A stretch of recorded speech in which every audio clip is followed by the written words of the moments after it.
Are we live with a cat? Are we live with a cat? Yes. Oh my god. It's so good. Today is so good already. Oh, thank Who's you for blessing us with this little guy. This little creature. yeah? Who is this? This is Dido. Dido is now a Twitch star. Dido. Yes, like Dido, the you're queen, like the famous. Queen of Carthage. Yes, absolutely. Oh. Go on, off you go. Dido's My famous. babes. Dido's been in half the Folklore Podcast lecture season, one way or Aw, another, and quite a few rural gothics. And yeah, nice. Wow. You have Folklore a very cat. highly educated cat. Yeah. Bit- Well, bit- no, actually, no. Oh. Just around, just leeching off of your presence. Essentially, cat. We'll go with cat. She is a cat. Highly educated, no. But Lazy a cat. and slightly strange, yes. Yes, that's good. We're already off to a good start. Inevitably will appear at some point now, halfway through something serious. Yes. I'll just move my keyboard a little, just in case. Just in case, yeah. We already got bits for that. So, Yeah. Dido, come back. It gets us paid. Lol. It's a scam, and she's in on it.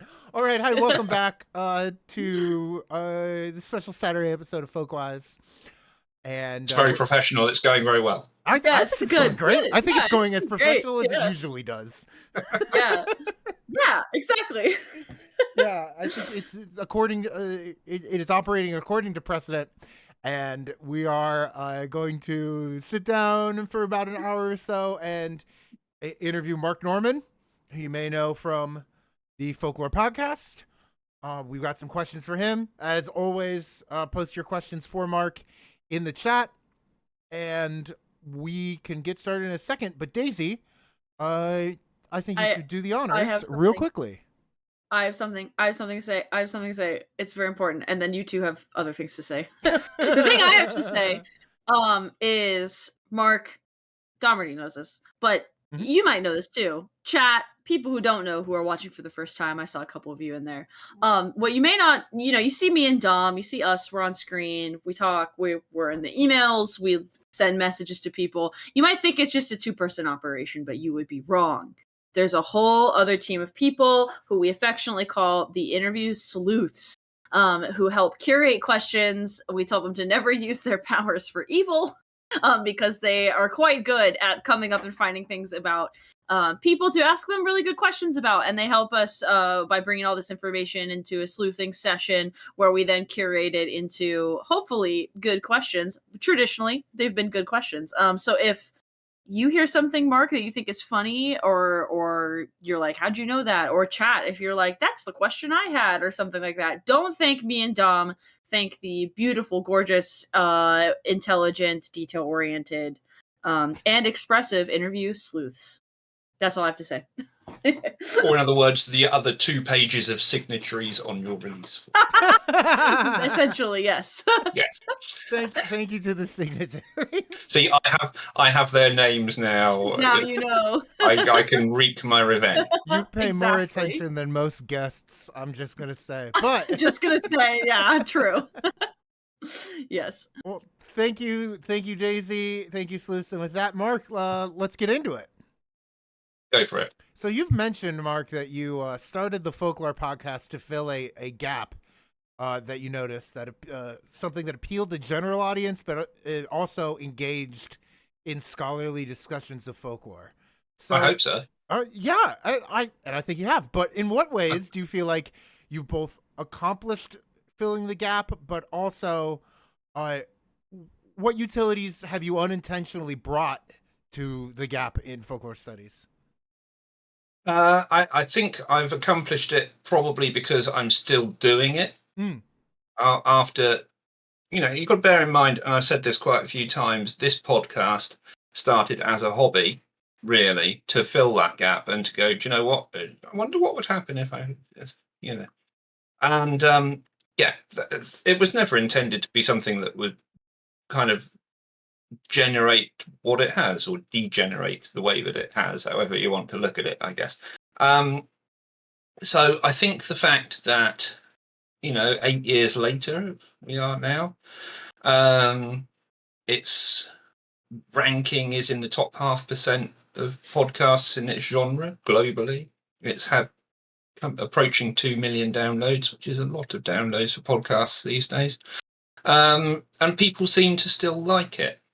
So I guess it's done well in that respect. I mean, from my perspective, I think the fact that the whole Folklore Library and Archive charity, which is doing the work that it's doing, that only exists because it spun out of the podcast.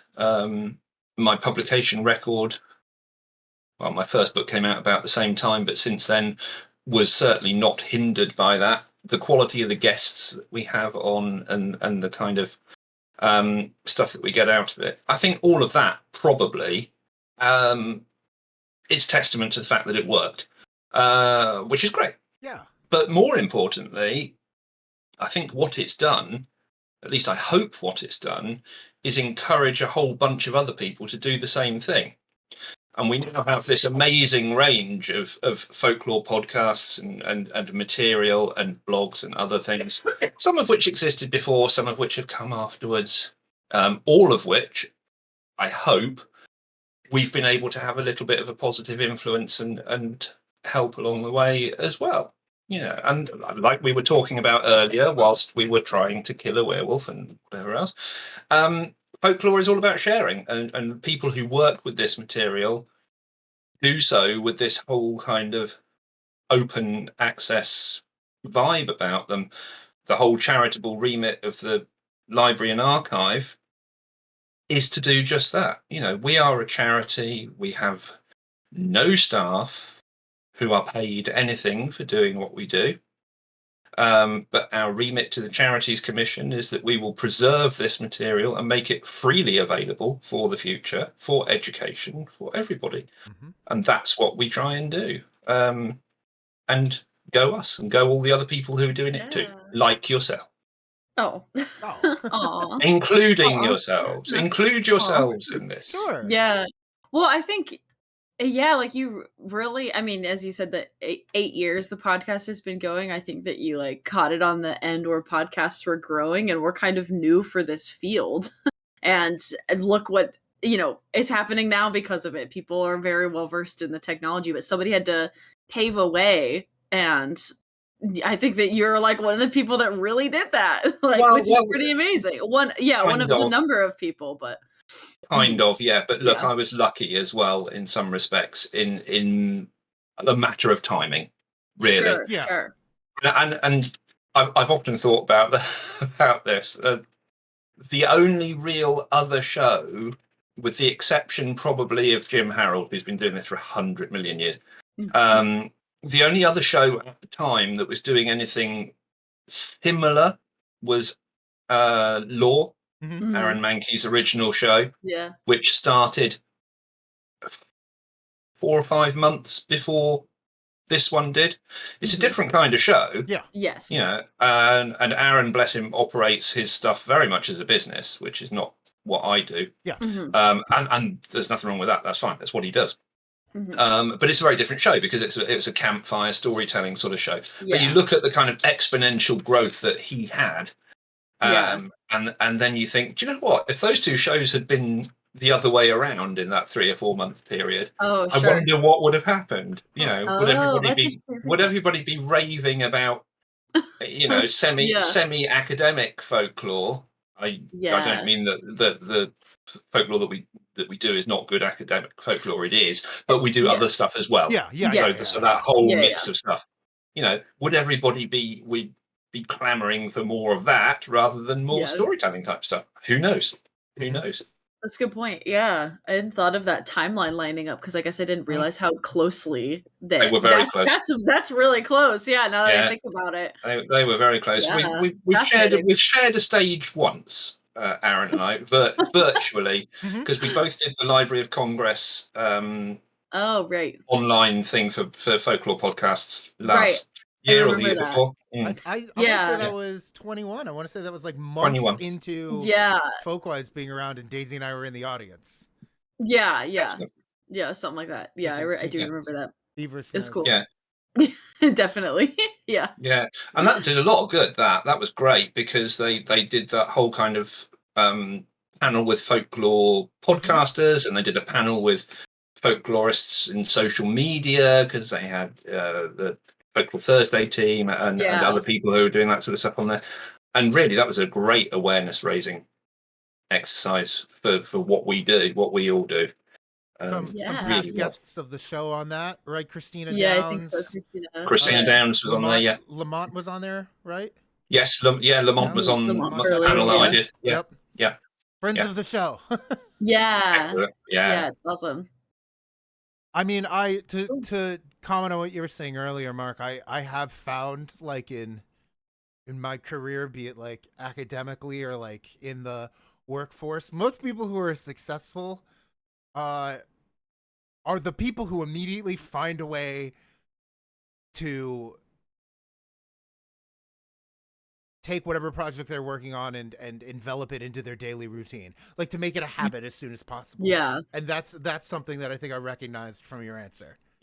Yeah, and I think as well, you've got to be open about what you're doing. I think that whole sharing concept of material that we were talking about earlier on, that sits so well with this sort of thing. You know, folklore is material of the people. Yeah. You know, it's material that was generated by the people and for the people. And to not do that and to go, I collect all your material and then I put it on my shelf and you can't have it anymore. That's not the way to go. And that's not what folklorists do, which is and in like an inverse sense too, like you, the collector, are a folk person too. So we love that we get to create folklore at the same time because we're always doing the process of sharing and creating it, like just by being a person. So yeah, to take it out of that context is good for both the audience or of the potential folklorist, non-folklorist audience, but also as the person who's the curatorial or the leader or whatever you would call yourself, the educator, the folklorist, the person who's leading it or whatever. Yeah. Hell yeah. Cool. Yeah. Basically, we're all great. There you go. Yeah. And we'll celebrate ourselves. Yeah. Yeah. John, you got this next question? Yeah, I got this next question. And I think this is something we want to ask you, Mark, because time zones being a big reason, but we haven't had a lot of Brits on the show yet. And a specific shouts to Dan, called in from Wales and stayed up past his bedtime the one time. That's true. That's cool. But a question for you, because this will be on our YouTube and you can speak to our largely American audience about this, but can you explain to our largely American audience, can you describe what you see as the distinction between folklore studies and ethnology, which is not a framework we have in the States as much, but can you talk a little about folklore studies versus and ethnology? I think that the main difference, probably, I suppose, with kind of folklore that we have here in a lot of ways, is that we're working with material which relates to everybody for a much longer period of time in some respects. So the kind of social history aspect, that ethnological aspect of American folklore is in a much narrower time frame. Yeah.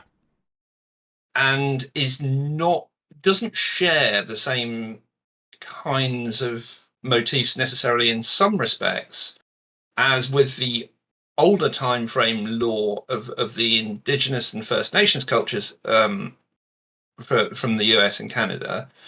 So the way that you compare and contrast the two are perhaps have more distinctions about them, whereas there's a very kind of long rolling time frame for what we look at in terms of folklore and folk belief in the UK, which means that we have superstition and custom and tradition and those kinds of older belief structures that still permeate much more into what we do and what we record now. And there's a lot of work done now still looking at kind of fairy belief, for example, and the way that changes and develops over time. The second round of the fairy census has just been published, Simon Young's fairy census. So that's entries 500 to 1,000 of people's eyewitness accounts and descriptions and sightings of fairies. And when we look at kind of the meaning behind that and how that changes and develops over time, I suppose it's more trackable in some respects with what we have here. It doesn't come without its problems. The main problems in terms of folklore collecting in Britain being that when you go back to the Victorian Edwardian period specifically, you're looking at the beliefs and the traditions that have been collected and recorded by a whole bunch of white upper middle class male collectors who are going out and collecting those beliefs from the rurally uneducated poor. And therefore what we have is really valuable in one respect, because this stuff has been collected for a long time, but it has to be viewed in a particular way, and it has to be viewed through that lens, and it has to be interpreted now based on the way that material has changed and developed and been interpreted over time. So I guess really the relationship between people and their beliefs here is shaped by all of that in a slightly different way, perhaps, to the folklore that's collected and worked with in the US. Yeah, that was a very good answer to a complicated question, but I really appreciated like the process of how you got to that answer. I think you laid it out very well. Thank you. Yeah, I think the kind, like for example, the kind of stuff I do when I'm not playing the Witcher on Twitch, I think people have called like I study like living traditions, and that you said social histories, but I'm like, wow, that is it's in many ways a synonym, and in many ways there is nuance that you can't get into without like a lecture about the histories of how our fields converged. But I thought that was a very good way of explaining it. Yeah. And of course there is crossover. There's crossover between living tradition and this sort of stuff. Obviously, there's much stronger representation, I think, in many ways in US folklore with things like folk art. You know, it's like people would look at some of the books that come out of I'm trying to think of titles. Okay, so there's one book that I know we've got in the Folklore Library and Archive, which would sum that up perfectly, and that's a book called Alabama Quilts. Okay. Yes. Now you look at something like that in the UK. If you look for a book on quilts, it will essentially be, here's how you make a quilt. Yeah. You know. Whereas when you look at something like Alabama Quilts, you're looking at the history of all sorts of different patterns, why they're done the way they are, that kind of living tradition. And I don't think we have that to the same extent here. Interesting. But then what we do, of course, have, which is very trackable, is the old migratory way that folklore travels. So we've got very close ties, for example, where I am in the southwest of the UK. We have very close ties with Newfoundland.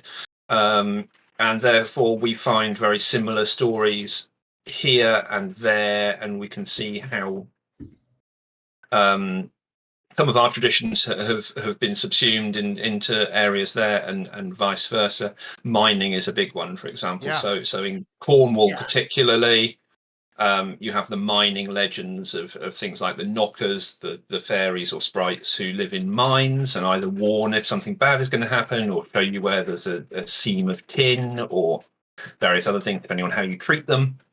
And then you have exactly the same thing around the Newfoundland area, for example, but of course they're referred to as Tommy knockers over there.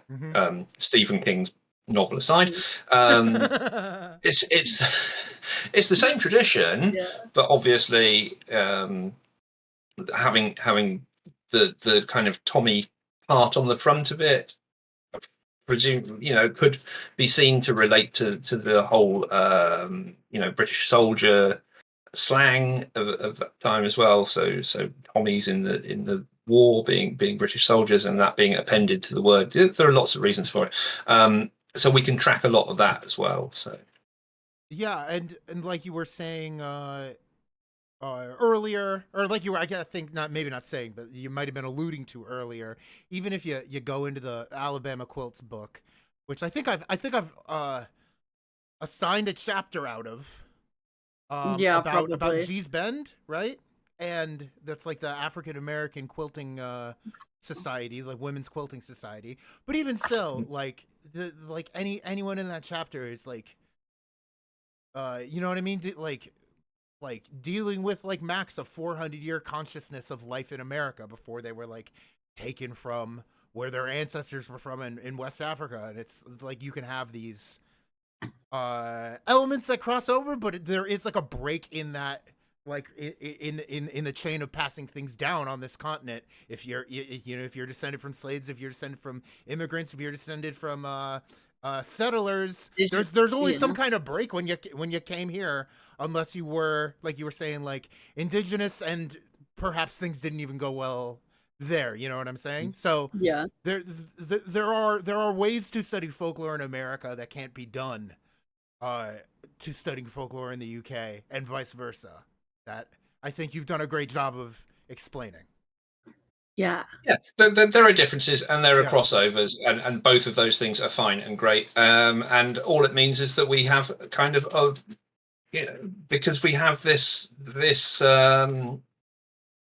sharing of information that we enjoy within folklore, but actually we've got a much broader range of stuff to look at, because people who are working on these areas that are more important in America are sharing information with what we do here and saying, well, that kind of relates to this, or these are very different things, and then we're doing the same thing here with stuff that goes back. So, and then the whole field is richer for it. I agree. Mark, great answers. Hey Dom, could you bump your audio by like 10%? You're a little quieter than 10%. The two yeah, of us. I can do it. But Mark, just thinking about your answer, and when we were coming up with, the question, just kind of like thinking broadly, I noticed that in history classes in folklore studies, or at least in intro to folklore, or in any kind of folklore class that students end up taking at a university, there seems to be this weird, like, flip that happens in the American context, where like we'll learn about European history as it relates to the development of the field of folklore, and then stop around romantic nationalism, and then switch at like the turn of the 20th century to being about American folklore and how it became like concretized in our government, like, for example, or like in the positions that people hold, and like why our culture took an interest in folklore studies, blah blah blah. But then we never go back to like what modern European folklore is like. Yeah, it'll go Brothers Grimm, Wales, yada yada yada. We're in America now. Yeah, historic geographic method. Now we're in America, and I'm like, I appreciated getting prepped for this and thinking about the work that you've done, because I think that does a disservice to a lot of American students, including the way I design my own course. So I've been thinking a lot more deeply about it. Yeah, and I suspect that probably what happened originally in that respect is that kind of for that early part, there just wasn't the source material from the US to draw on. So courses grew on world folklore, and then redressed the balance when suddenly there was more to work with. And it's like, okay, now we can talk about our culture. We just couldn't back it up with source material before in the same way, but now we can. And now I'm curious, like, what were like UK folklorists doing in like the 50s? Anyway, question for another day, not right now. But maybe you got to get into the archives. And speaking of the archives, speaking of, I mean, you have to bear in mind, of course, now you're in the country that actually offers folklore courses. Good point. We have very few of them left at like in the UK. At like 6 schools. Yeah, but still, it's more. We don't. I don't know. Maybe like proportionally more in terms of like land mass. like landmass. Yeah, I think but also we have to remember as well, and I kind of got on my soapbox a bit on the digital folklore Discord earlier today. As if you're on there, well, Daisy, I know you are. You might have seen about the way that we think about folklore as well, and the way that we think about folklore that isn't academic folklore, because not everybody thinks about it in the correct way. And actually, before academia realized that this is something that could be studied in a particular way, it was already being studied in other ways way before that. Absolutely. So we have to remember to look more widely than academia, because academia is now rejecting folklore as a subject in a lot of places. You've got a few schools left, we've got a couple, but and you have to feel sorry for folklore students in many ways, particularly in the UK, for PhD students who have an inordinate battle on their hands just to find a supervisor, because they get moved from department to department because no department recognizes it as being part of their department. So they'll go to English, and English will say, no, you want to go and talk to history, and they'll go to history and say, no, you want to go and talk to archaeology. By the time they found a supervisor, they're about a year into the course. Yeah. I think, it just becomes a bureaucratic nightmare and a systemic problem about what we value. About what we value as people, as cultures, as economic systems, etc. Never been more glad that I'm about to infiltrate a music department. Good point. I did it. It is very difficult, but if you want to hear more about my soapbox, then join the digital folklore Discord and read my post on there. I don't think I can invite people to. Can I? No, but it's on their website. It was easy for me to find. It's on their website. So. But join it anyway because it's fun. But speaking of archives, you're right. Should I get into it? Get into it. Okay, as Mark, as you've you are involved in behind perhaps the largest archive of black dog sightings and traditions in the world. Question for you: what's an observation you can make about the role of dogs in humans' lives through this material? They are one of the most important symbolic animals in humans' lives because we have the closest ties with them in terms of a domesticated animal. We can trace back into prehistory the relationship between people and dogs. They have always worked very closely together. They've always helped each other in life, and therefore they're kind of vital to our psyche in many ways. And people these days are very quick to dismiss Jungian psychology, for example, and all of the stuff that goes with that. But I think folklorists are not quite so quick to dismiss some aspects of it. Certainly.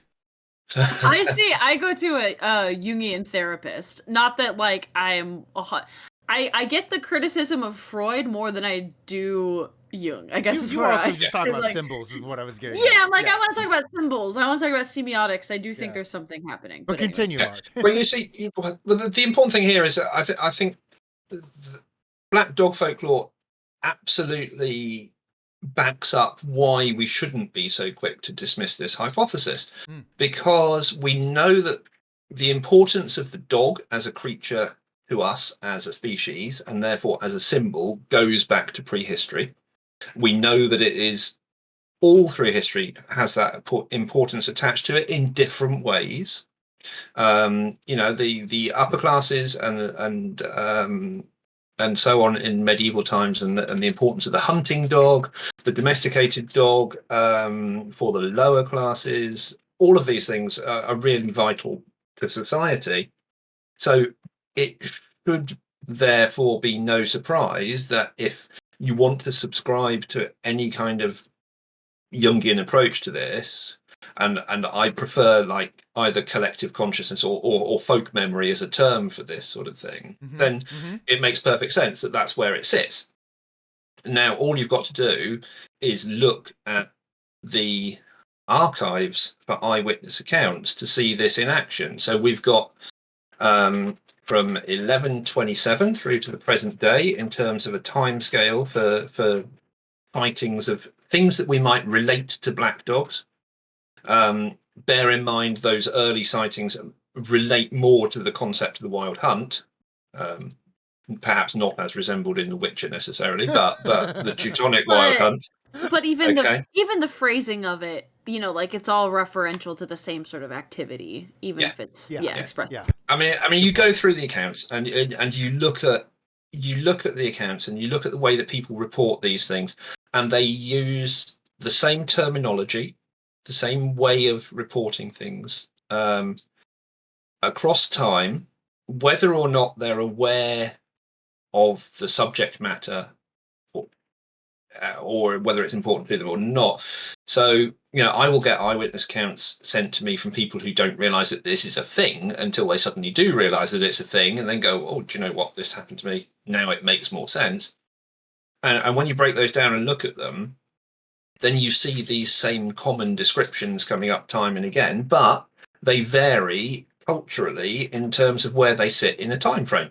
So, the eyes are always described as being as big as saucers, for example, or something similar, if they're referred to in that way at all. And we see descriptors like it was as big as a calf, or it was as big as a donkey in older ones, and then in more modern accounts that it was as big as a wolf, because the influence of media and film and television and all those sorts of things really ties into that as well. So we get these same descriptors time and time again, but just culturally varying. No different than the same descriptions of fairies and UFO abduction cases, and the way that those are essentially the same thing but vary over time. Mm-hmm. And I think within these sorts of things within folklore, then we can't be quite so quick to dismiss the importance of folk memory and these shared symbols and so on, because we kind of have evidence that wouldn't stand up in court, but certainly backs up a theory like that in my mind and in the mind of a lot of other folklorists, I think, as well. I agree. Yeah.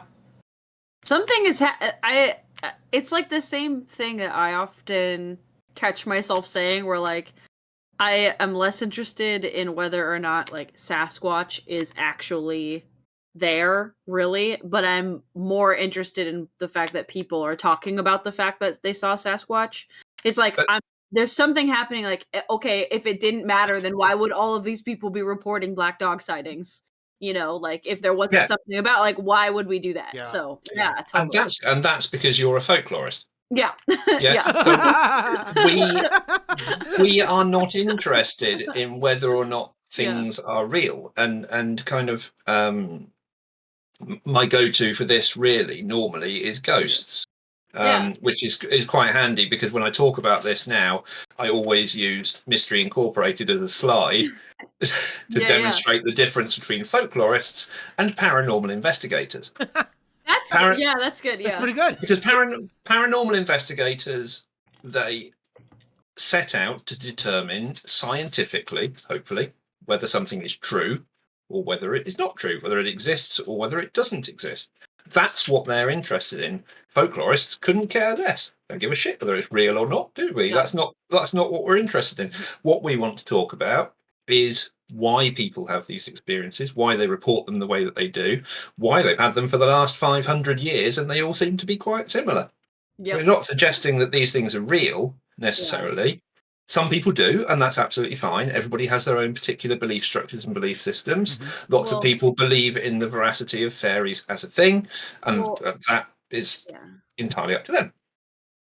I mean, and even the idea of what is real is subject based on your cultural context. So, like, what reality means to one person is not what it means to everybody else. So, that's where I get tripped up. Where I'm like, I'm not interested in improving or disproving that a thing happened to you. Like, if it happened to you, it is affecting you. It happened to you. But I am interested in why these things keep happening.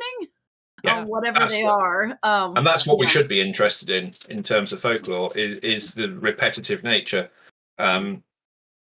or not. Why Yeah. some things persist and why other things don't. Yeah. You know, why did something that is we have an actual creation point for, which is rare within folklore. We hardly ever know where something was created or where the origin point of anything is. We know exactly that with Slenderman, which is a prime example of. I know it's used a lot and it's a bit old hat, but it's a prime example of this. We know where it was created. We know why it was created. We know how it was created. And yet we have now reached the stage along that progression with this particular piece of folklore, where now we are talking to people who actually don't know. They don't know whether it is a piece of folklore or a real thing or what it is. And not that much time has passed, really. And we have pretty solid evidence to show where something came from, pretty solid and tragic evidence in the terms of the stabbing incidents to show the implications of that and to show why we know that it is not a supernatural thing, but a created thing that kind of went awry in some people's minds for reasons that are tricky to talk about, but obvious. And yet now, because it's been built around, and we have people who have created 17th century woodcuts that show slender, the tall man, that people then look at that and go, oh, it's the equivalent of the old chapbook cover of the mowing devil. And there you are, there's your first crop circle. There it is. That's a very short amount of time that's happened in. But I wonder how often that can actually happen. And I don't see any evidence that it's happening with Loeb in terms of AI art in quite the same way. But in 10 years' time, if you revisit that, it could be a very, very different story. Yeah. That's a good example. I've seen the comparison to Loeb and AI as more closely aligned to like ritual play, where you basically, you go on any feather stiff as a board, like that. Yeah, you may as well type in abracadabra for this thing to, you know what I mean? Like, So a group of people, teens, whatever, like are getting together and they're typing in like inverse Marlon Brando's face or whatever it is. And then Loeb appears. So it's like they're just saying the secret word for the thing to appear, and then it does what? I don't know enough about it to know like what the like what it is meant to do if you see it, or if there's something that happens, which is what made me think about Bloody Mary. Like, what is she supposed to do? Attack you? You're just supposed to see her. You're just supposed to chant Bloody Mary in the mirror 3 times, and she just scares you, turns off the lights. Like, I don't know, like what is Loeb supposed to do? I'm not sure. I'm not like that into the forums about Loeb, but that is an interesting, like there's an origin point, but it's doing some, I don't know, it's doing something different and very fascinating. But and I think at the outset there was no purpose. It was really kind of, the mystery was more that this keeps appearing, the same same look keeps appearing in different pieces of art. But actually, there are 2 very good reasons why that could be the case. One, because it's an artistic project that is intended to do that, and that's the point. Or 2, because AI training works on being shown other pieces of artwork from which it scrapes and trains. So that means that anything that is inserted into it will naturally recur. And therefore it will be seen again in slightly different various ways. Probably with 6 fingers. Right. I think it's fascinating. This like idea of I think the Slenderman case, like bringing it back to this idea of the origin, maybe we're getting a little bit off topic here, but people, it's like people think that they want to know what the origin is, but they actually don't care. They just want to know it happened before. Because if you show them what the origin is, then they don't, it doesn't keep it from happening. Like, even this is the same thing I think maybe is happening with misinformation, or like, this is like confirmation bias. You just want to know somebody else said it before with enough distance away from you that you could say like, that looks credible, like the woodcuts or whatever. It's like, oh yeah, people in medieval times made woodcuts. No one makes them today. No one, like I couldn't have made this up. Yeah. Couldn't have made that up. Like there's no. Yeah. It's like you just want to imagine that it was happening before, or get confirmation bias that it is something that had an origin. But I find, a lot of people approach folklore thinking that we're like the origin busters. Like we're gonna tell you if we have a point, but really we're the opposite of that, where we're like, actually, I'm sorry that your entire worldview based on this linear sense of time and history and knowledge that you prioritize to mean something, it doesn't mean anything, because it's all. That's the wrong question, is rather the point. It's not to say that they're not, it's not to say that they're, not onto something, or that it's not an intriguing thought, but that it's the wrong question for folklorists. And the question that folklorists are interested in is, why do we keep talking about it? It doesn't matter if we could disprove it a million times. So. Yeah, and you know what? It's very difficult to, even in some respects, definitively prove an origin point, because you can always suggest otherwise, in the same way as a good conspiracy theorist will always give you another reason for something else. Like we know why Eric created Slender Man until somebody comes along and goes, but that was a figure that he saw in the playground as a kid, and he, and then you go, was it? Are you sure? Are you sure? Do you know that? Yeah, like, does he know that? And crucially, he did his own research. He sounds right. And crucially, it's like, well, we don't have evidence to the contrary. Wow. You can know. Exactly. You might lose a battle with that one. But this is what makes folklore fun. Yes. Yeah. Agreed. Yeah, absolutely. Yeah. All right, we got one more kind of big question for you, and we got a couple funsy questions. Yeah. John, do you want to ask it, or you want me to ask it? Why don't you ask this one in the first funsy? Okay. All right. A final question for you here before we get into some fun stuff. Which episode of the Folklore Podcast do you think had the biggest long-term influence on how people understand folklore? If that's something you could even measure. You know what? It's not measurable, and it's very difficult to quantify. I would, if I had to pull one out that is probably the most useful for that in terms of the study of folklore, then there's an episode with Paul Cowdell called Folklore 101. No, it's not. It's called Folklore More Than a Word. More than a word, okay.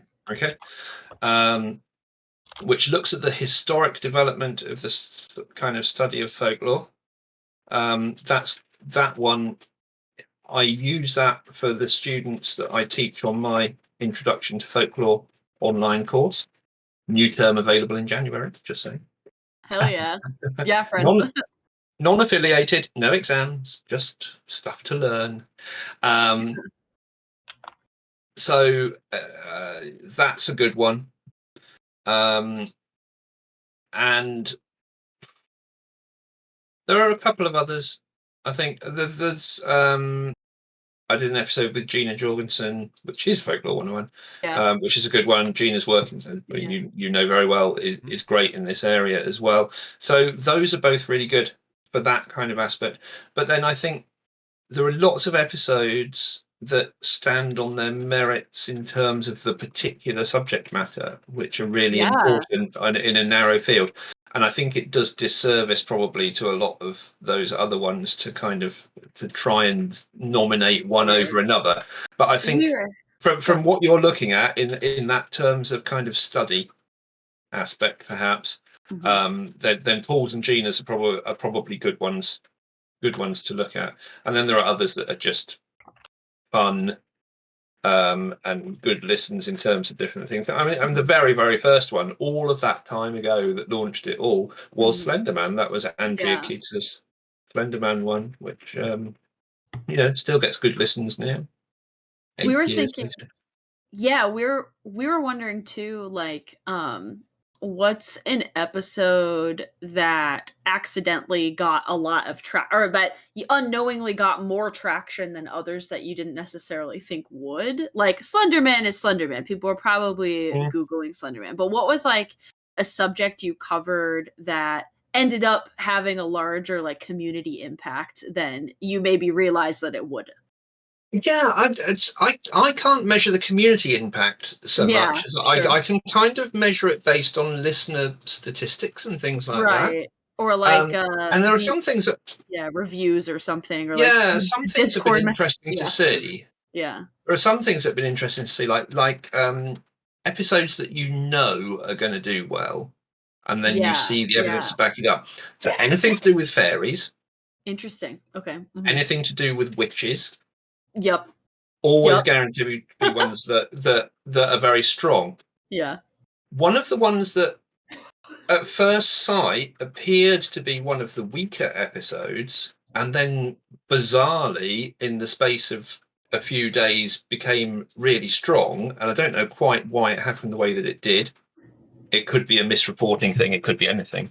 Was one on execution ballads.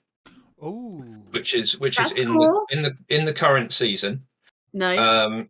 And had quite, I mean, they weren't low, but it had lower listener figures than the episodes surrounding it. Sure. And then when I revisited it to look about a week later, it had suddenly overtaken everything else and it's really strong. And I don't know why. I have no idea why. It's a great episode. That's awesome. It has performance of execution ballads, so there's some nice singing in it. Cool. It's a great interview. It's a really good one. Yeah. And it just kind of suddenly went from one extreme to the other, and I have no idea why. That's awesome. Yeah, I love when stuff. I guess like that's kind of what I would like thinking, like, what's the surprise? Like sometimes you go in thinking like, oh yeah, this person is well known, or people love witches or whatever. That's evidence on our channel too with our witch sweep. People love witches. They do. But yeah, it's some of the like ones that you might not be thinking about that end up being hysterical, or like the fun ones because you're like, I don't know, it's just like executioner ballads. It's gonna be some heavy stuff, and then there it went. It just, I don't know, maybe it made it into the true crime community or something. Yeah, I'd be interested to know from either of you actually as well, or from anybody in the chat who does listen. What episodes have resonated for people who listen relatively regularly? I was like, let me look at if I look at the list, I bet I could tell you. I don't know if off the top of my head all of the episodes, if I could like say what ones were the most impactful to me, but I have listened more to like more recent than I have some of the older stuff, just by virtue of what I've been up to. I'm trying to see. We got, obviously you have the Exorcist Legacy one. That was fun. Yeah, I'm trying to remember. It just makes me think of guests we've had on our show too, like William Chavez was our guest who studies exorcism like lore. We've done a couple of We've done a couple. I had so Francis Young did one about exorcism within folklore and within the church, which was really interesting.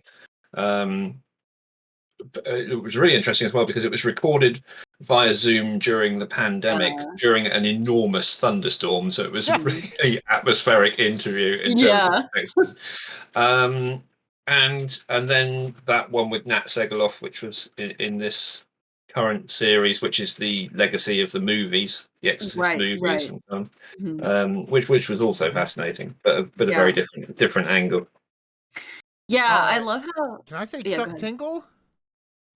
Yeah, Chuck Tingle. Yeah, that was a surprise to many. That one. I tell you what, though, that was a great interview. Yeah, that was a really good interview.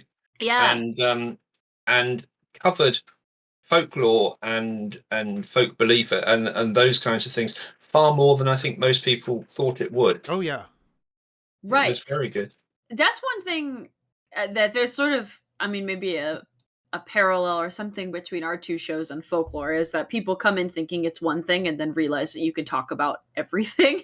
And folklore, but that folklore is and pop culture are much more closely aligned than I think people understand on the surface, because they're all the time hearing about pop music, pop culture, pop whatever, and then they're forgetting that folklore is just the stuff that's popular that doesn't make as much money. Yeah. Or when it does, it's in a particular context, or it's been monetized or something, it's gone through a process. But one that's coming out this month that Yeah. I'm quite looking forward to, that I'm hoping might be popular for kind of slightly stranger reasons, is that there's a new Terry Pratchett collection of stories out. Oh, I've seen that coming out. Yeah. It's called Stroke of the Pen. So it's a collection of lost early Pratchett stories from when he was a newspaper reporter. Oh, and that's Cool. so I interviewed the couple who went through all the newspaper archives to discovered these stories and pulled them out. Because we were at the same convention recently, so I did a panel with them and we recorded the panel. nice. So that's going to be really interesting. And then I said to the publisher, "You've got an audiobook version of this, obviously now. Can you give me one of the stories from the audiobook that I can drop into the episode to give people a flavour of what it'll be like? Because I think they'll like that." And they went, "Yeah, I'll send one through." So they sent one through, and they sent through the one that's read by David Tennant. Oh. So now I can legitimately, So now I can legitimately advertise David Tennant as being on my podcast. Is he in the room with us right now? Is that what I see behind you? Yeah. Oh my god. Yeah. Yeah. Is he back there? Is that him? Yeah, he knows all. Yeah. So that was a nice surprise. Tennant has a cardboard cutout. That's amazing. As the Doctor. It is. Yeah. That's amazing. Yeah. Hell yeah. I don't know if you've seen in the chat at all, but the Folklore Podcast. Oh yeah, I see your podcast. You put the learnforpleasure.com, but the Fairy Tellers podcast is talking about a couple episodes that they didn't think were gonna pop off, but really did. Yeah, the African Dilemma Tales episode. Yeah. And then I like their follow-up point that we always know if Cinderella or Snow White's in the title, people will click. But sometimes just random stuff just pops off. That's awesome. I remember their that's just Chinese Cinderella episode. I did click on that. Yeah. It's the kind of the fairy tale storytelling equivalent of witches and fairies. The ones that will do well.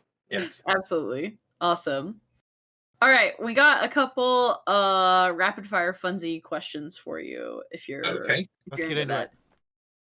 Dom, are you asking us? No, you do it. Okay. What's Jeff, and why is he your favorite? Jeff is a talking mongoose, and he's my favorite because he's a talking mongoose. I love that. No explanation needed. I have a little tiny Jeff. Wait, you just had him right there? There he is. There is a little tiny Jeff. I am a little extra special mongoose on my desk. Wow. Because you gotta have a Jeff. I didn't know he was gonna be on call like that. I didn't either. Yeah, we could ask some questions for Jeff the mongoose there too. It's important to me because it's one of the stories that got me into kind of paranormal originally, and therefore from that to transition into folklore. Like many people of a certain age, the Usborne books of the unexplained got people into this sort of thing. Yeah. And that was the kind of see love for Jeff in the chat. That was the kind of that was the kind of thing that that caught people's attention. And it's just such a great story. It's such a bizarre story. It's obvious. I say it's obvious.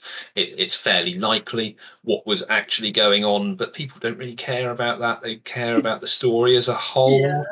Now, obviously, we have this the new Simon Pegg vehicle, Nandor Fodor and the Talking Mongoose, which is based on the Jeff story. And it's just such a good story, and it's a great episode on the podcast as well, because we interviewed Chris Joseph, who wrote the definitive book on Jeff. Chris has spent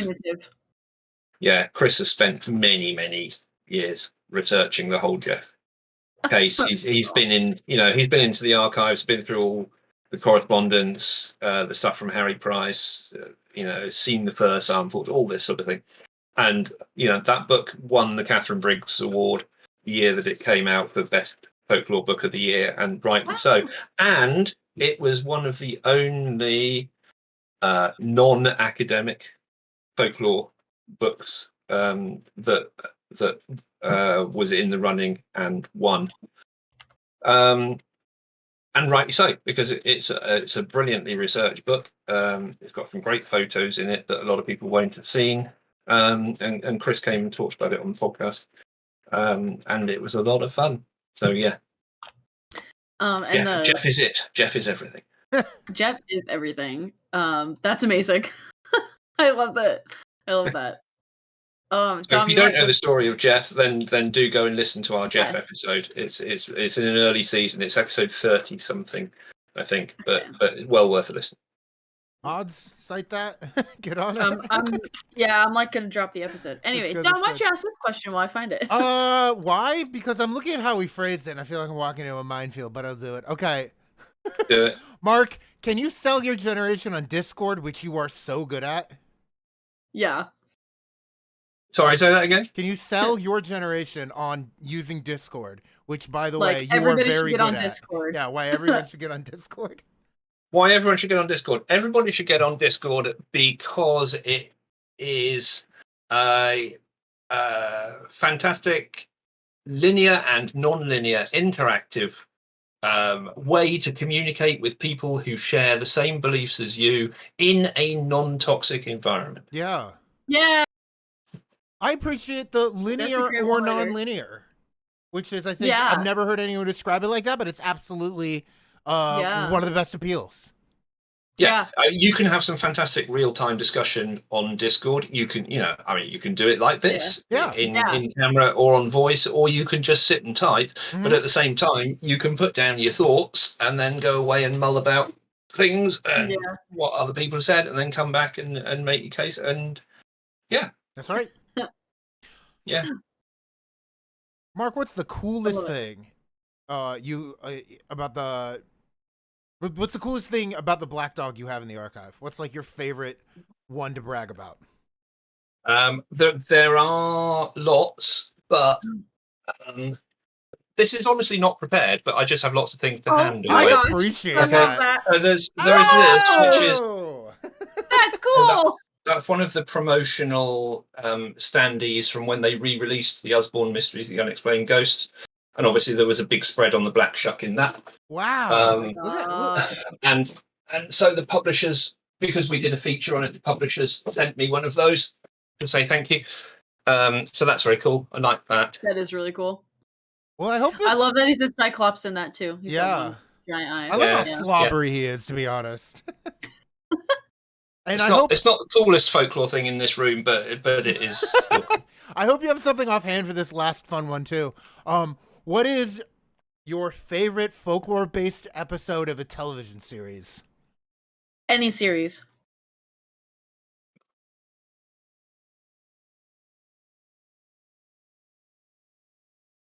That's a really hard question.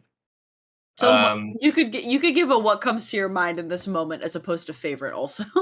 Okay, I can't give a favorite for very many reasons, because there are so many that do it very well. Mm-hmm.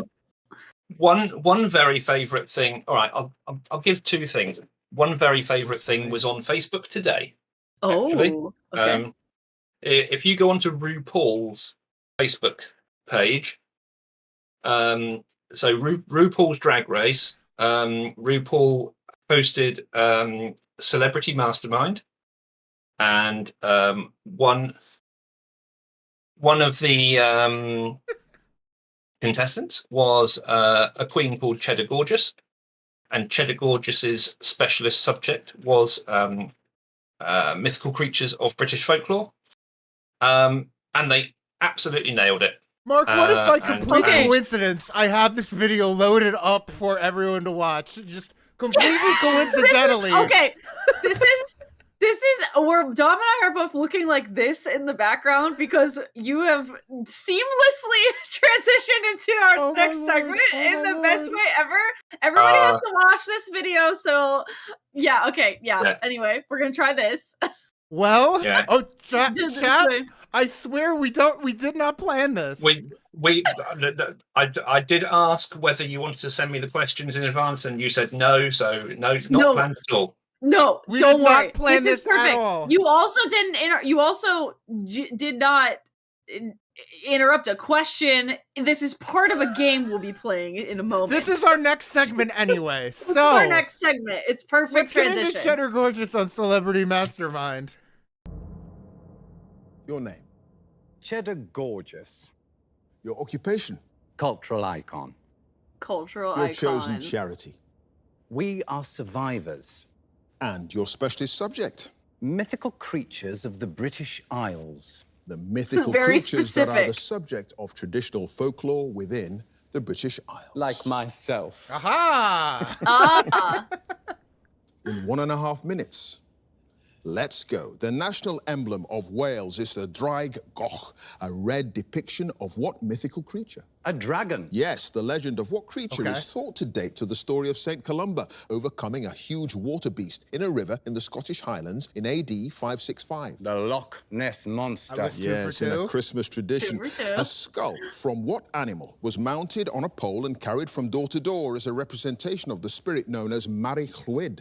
The horse. Yes, what name for a supernatural being said to resemble a large black dog and feared in some parts of Yorkshire refers to the soft Here you sound go. of its paws relentlessly following someone destined to die? The Padfoot. Yes, the heraldic animal with the head of a fox, the chest of a greyhound, and the talons of an eagle, which has ancient associations with this the is Irish where it O'Kelly was clan. beyond Yes, my name with knowledge. which This London is good. borough- Yeah. The Enfield. Yes, what word from the Old Norse Yeah. for a serpent Yeah, or that dragon was such a follows good- that was such a Lantern, good answer. Laidley, and Linton Yeah. in the names of three This I famous didn't know such either. creatures from northern England and the Scottish borders. The worm. Yes, As we would say in the South, this is where it starts getting too rich for my grits. the gooseberry wife is a protective spirit in the form of a huge hairy caterpillar said to guard gooseberry bushes This in I- the folklore yeah, of this I which don't island know. off the Yeah. south coast of England.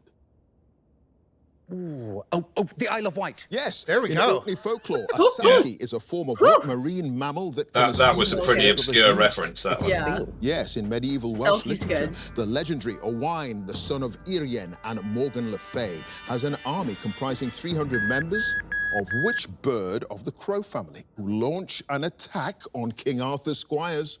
That would be the raven. It would, It would be the Raven. It would be. And I haven't stopped saying that since the other day when I saw this. I've just been going, it would be the Raven.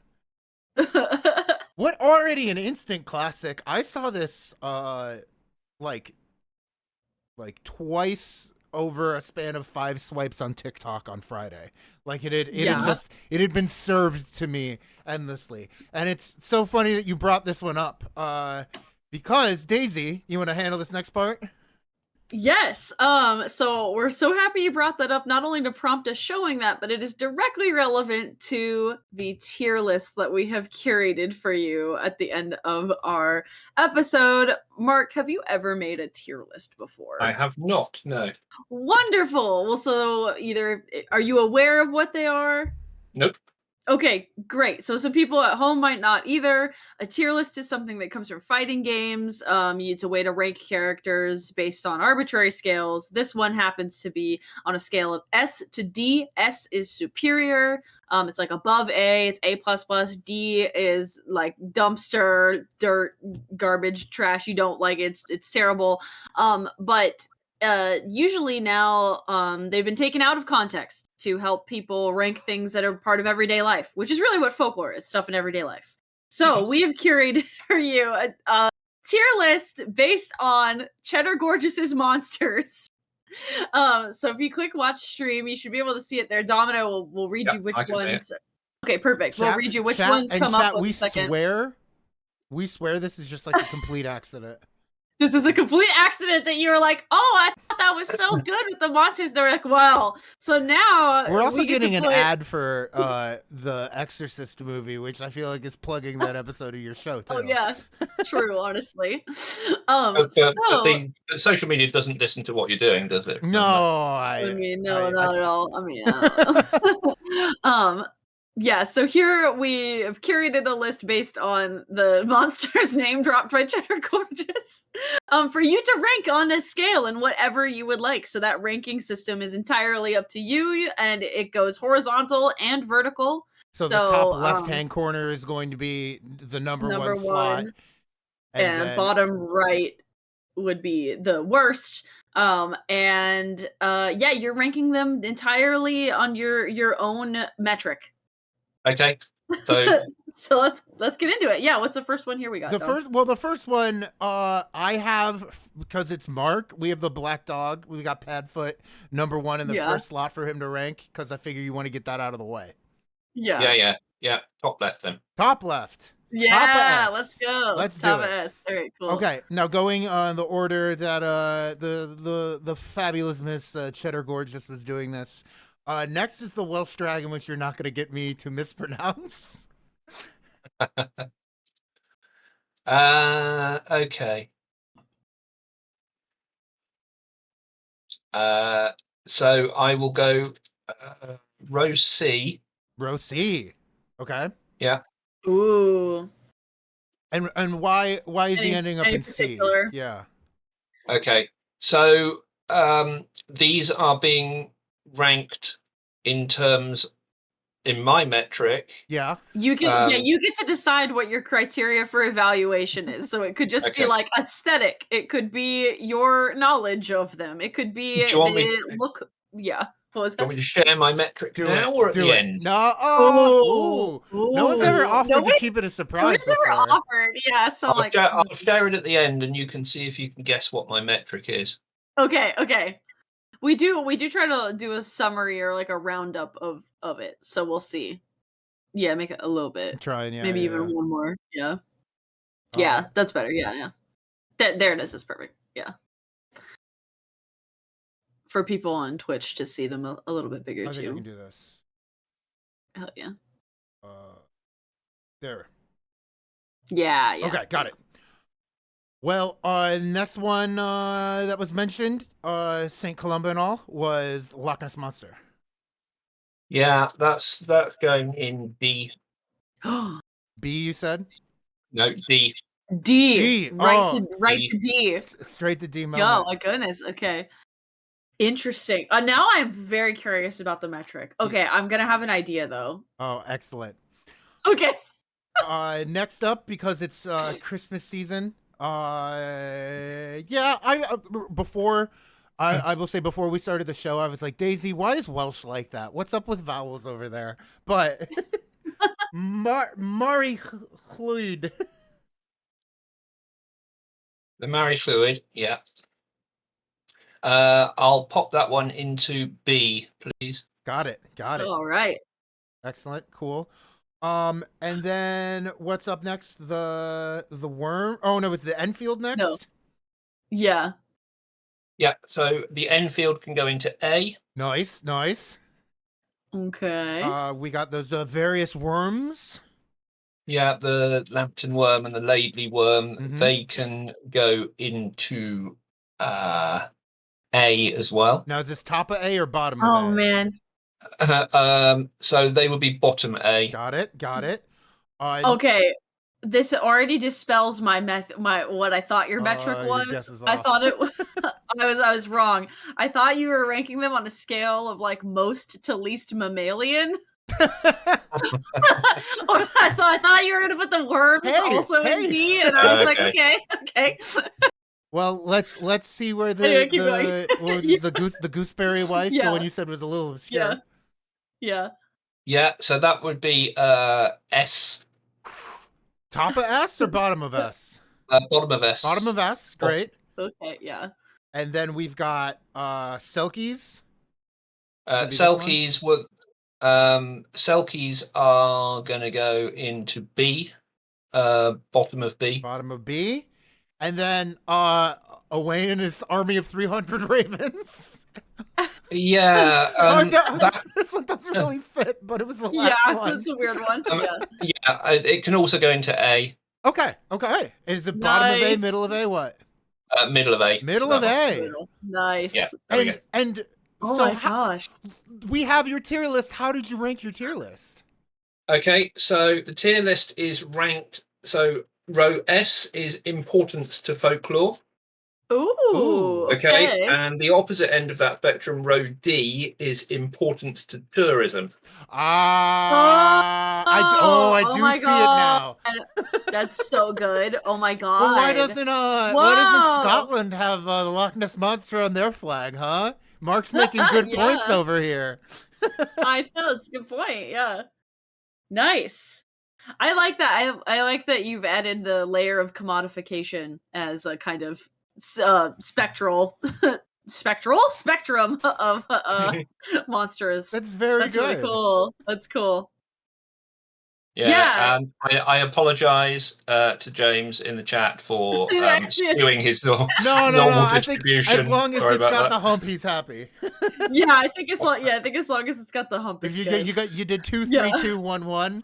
I think that's very good. Pretty close. Skewed but acceptable. Yeah. All right, it's a slightly dodgy bell curve, but we'll go with it.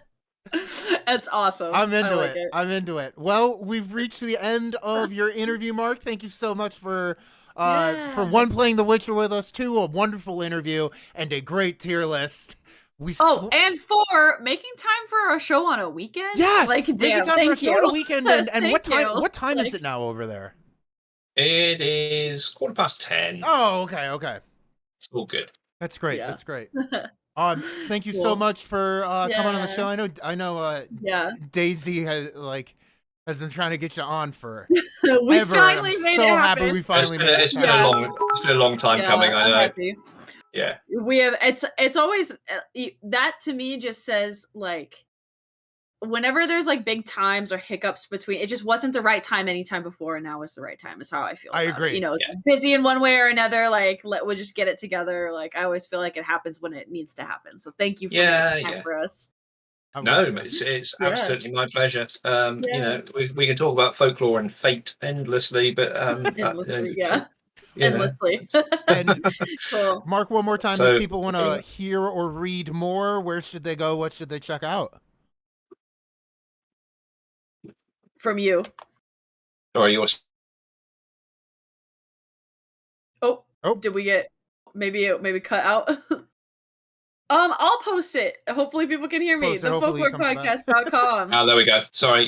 Your right. stream froze for a moment, but you're Oh no, what the heck? I think we all had a transcontinental hiccup there. That was interesting. All I was saying was, Mark, if people want to read more or hear more, where should they go? What should they look for? So anything relating to the podcast or stuff that I write and things like that, just go to folklorepodcast.com. Because you can find all of the past episodes on there. You can find all of the books in the folklore shop along with other bits and pieces. You can join our Patreon for even more content if the free content isn't enough, blah blah blah, all of that stuff.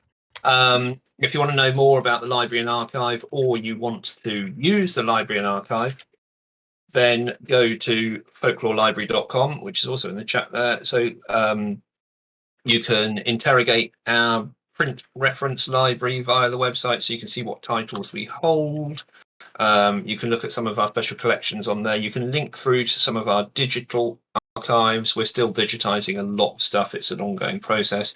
As we do it, it all gets added on there. So, visit often and you'll find more things. So those two places, or social media, Twitter or Instagram or Facebook, easy to find. Just look for the Folklore Podcast. Yeah. Chat, there's only one thing left for you to do right now, and of course that is drop some ladders for Mark and his successful interview. And that is the closest you're gonna get to hearing applause is seeing these ladders. Yeah. Make a mega ladder with me, friends. Yes, absolutely. Oh yeah. Yeah, and I also pinned at the top of our chat learnforpleasure.com if anybody's interested in joining a class with you, which would be really cool. About folklore.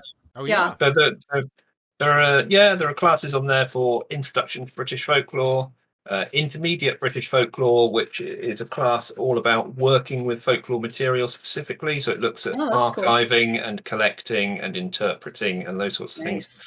And you'll find an Introduction to British Witchcraft course on there as well, if witches are your thing. And witches I know are statistically it is your thing. Yeah. If you are watching this.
So we were talking about Scooby-Doo earlier, and we've also been talking about folk art, and obviously, oh my god, yarn bombing is a big folk art thing that we collect a lot of stuff for.